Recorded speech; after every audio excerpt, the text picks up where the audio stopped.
The BIR will continue to run after Sarangani Congressman Manny Pacquiao on his more than 3 billion pesos tax liability. This despite a temporary restraining order from the Supreme Court. According to BIR Commissioner Kim Henares, the T.R.O. just delayed the process and does not lift the freeze order on Pacquiao's bank accounts. Freddie Abando tells us more. Boxing icon Manny Pacquiao is still a long way in winning his bout with the Bureau of Internal Revenue to resolve a tax evasion case of 2.2 billion pesos despite the Supreme Court's issuance of a T.R.O. to the Court of Tax Appeals from implementing an order which required him and wife Jinky as co-accused to post a cash bond of almost 3.3 billion pesos or a surety bond of almost 5 billion pesos.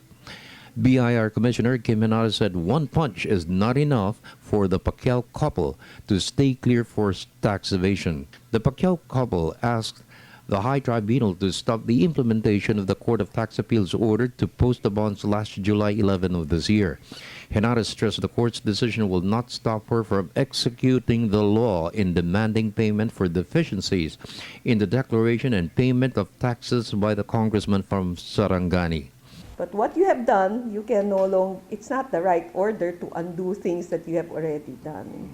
So things that we have done, it's not covered. For me, as a lawyer, when you talk of temporary restraining order, it's not covered by things that have already been done by the agency. Henares is a tough act for Pacquiao to overcome. The garnishment of his bank accounts and properties will not be lifted, despite their claims that the Bureau of Internal Revenue committed grave abuse of discretion for violating their constitutional right to due process in the fraud assessment of their tax payments.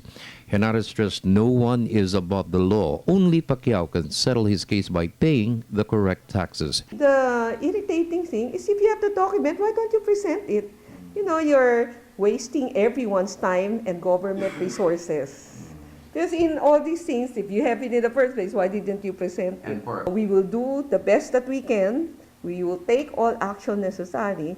But if we were stopped, then the prayer of Saint Francis Assisi, the serenity to accept things that we cannot change. For the People's Television Network, this is Freddie Abando reporting.